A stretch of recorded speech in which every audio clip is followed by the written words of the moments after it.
Hello everyone and welcome to the One Stop Co-op Shop. Today I'm going to do a solo playthrough of Xenoshyft Dreadmire. So I'm going to do two different playthroughs. This one is going to be against the Brood enemies or aliens, and there also is the expansion, the Immolation expansion, where you can go against the Cinderkin or Kinderkin, I don't know how to say it, enemies as well, and I'll do a video of that as also. But this is going to be how to set up the game with the Brood, which is what would come in the base and regular game. You can get the expansion of Immolation if you want. Just like always, if you'd like to just jump to the playthrough, feel free to go to the video below this in the playlist. Otherwise, hang out and I'll show you how to set up the game.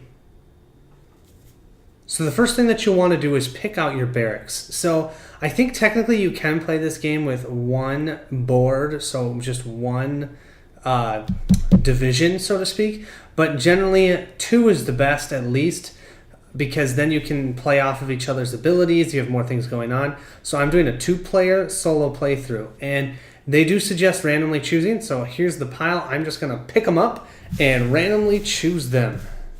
Let's see who we get. All right, messing these up. Let's see, the first one. Okay, what is this? The Psychogenetics Lab. Okay. And then the second, let's mess these up. Okay, the Weapons Research Lab. Cool. So let's look at those two in detail.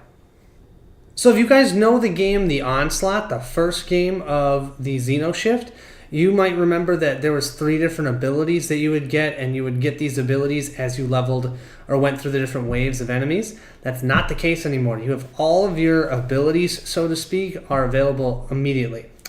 And what you have is a setup ability, so something you have to do to set up, something that you have for your division discount, and then something for your division power.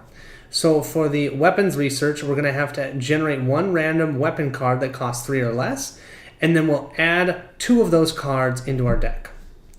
Also, we can buy, you can purchase any weapon cards at -1 cost. So it says you may purchase weapon cards at -1. It doesn't say you may purchase one.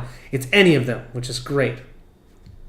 Third power, once per round, one player may equip one weapon card from their discard pile as if it were an instant. Sweet. Okay, so that's the weapons research. Next, we have the Psychogenetics Lab. So here, we'll have to generate 2 random psychogenetic cards, stacks that cost 3 or less, and then add any 2 of those cards to our deck. And then we can purchase any psychogenetic card at a -1 cost. And then our division power is once per round, we can reduce one enemy's power by W. W means the certain wave that we're in. So the first 3 rounds will be in wave 1, so it'll be 1. The second waves, or rounds 4, 5, and 6 will be in wave 2, so then it could be by 2, etc., etc. So those are our 2 abilities, or those are our 2 division cards. So now what we're going to do is we're going to set up the items, and we're going to have to do some finagling here because each one has some specifics that we need. So what we have here are the 4 psychogenetic cards that cost 3 or less. We have to randomly generate 2 of these. So I'm just going to take this pile, mess it on up, and we're going to have the Precognition as one of them. And let's see, the Psychonic Juggernaut. Okay, and so then what we get to do when we set up our player deck is we'll get to choose any 2 of these, of either one, to put into our starting deck for the Psychogenetic. Then we have our weapons. Let's see if I can get these up.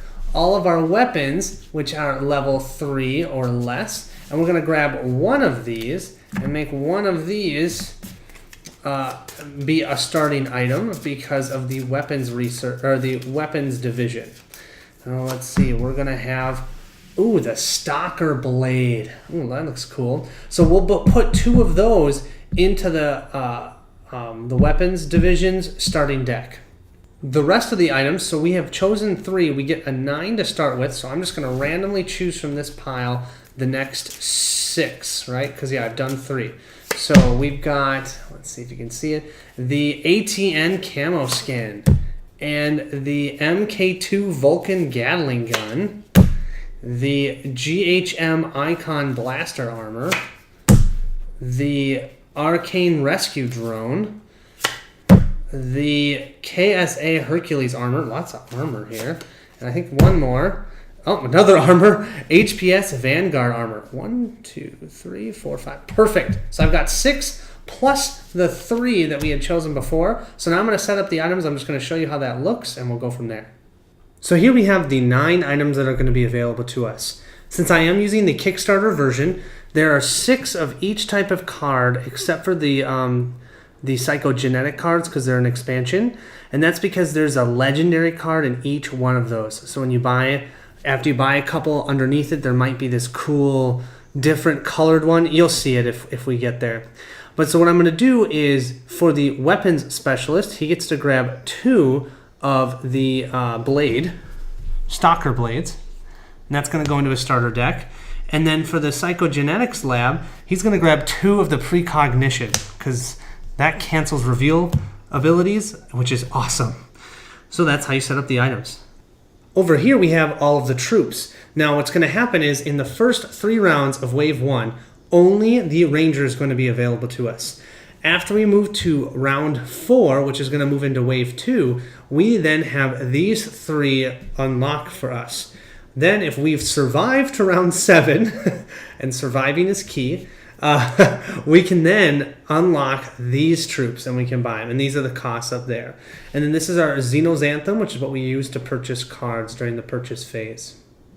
So here we have another Kickstarter specific item, but I really like these, so I'm going to play with them. They're called heroic troops. So if ever you have one of your troops fight an enemy and not die and stay till the end of the round, at the end of that round, they actually level up to a heroic troop. And so they look like this. You put those in your deck, you'll burn the old one, and you'll get to have these in your deck and cycle through. It's pretty cool. Also, when you're playing the Brood, and only when you play the Brood, you're going to use weather cards. And these weather cards, once around, you're going to flip them, and they're going to have specific weather events happen. Okay, night and monsoon. And that means that some enemies, or some of the cards actually, that we can buy, so the items will have effects based on if it's night or if it's monsoon time. So it's pretty cool. It adds another layer of just more ways to make combos. So according to Cool Mini or Not, this was an upgrade. I think it's a downgrade. I like the spinning wheel of Onslaught, but we'll use this to track our hit points of our base, and we'll put ourselves at 30. 15 per player. 15 hit points per player. So I'm playing 2-player. We'll put it at 30 total. Last but certainly not least, you want to set up your enemy decks. So like I told you, there's 3 waves. So wave 1, you have your non-boss enemies with your boss enemies on the right side there, the smaller deck. And you set that up for 1, 2, and 3. And we'll go through those decks, not all of it, thank goodness, but we'll go through those decks as we play. And that's it. That's how you set up Xenoshyft Dreadmire. I'm going to have the player decks up here. This is the psychogenetic, and that over there is the weapons. I don't know if you can see it, but I have the weather down here, and all of the places where you can purchase cards up there, and our wonderful hit points, which I'm sure are not going to get touched, right? Yeah, okay. I'm going to be completely honest and tell you guys, I've played this now 5 times, and I have yet to win. So if I win, I'll be very happy. But if I don't, at least I'm showing you how to play the game. Thanks so much for watching.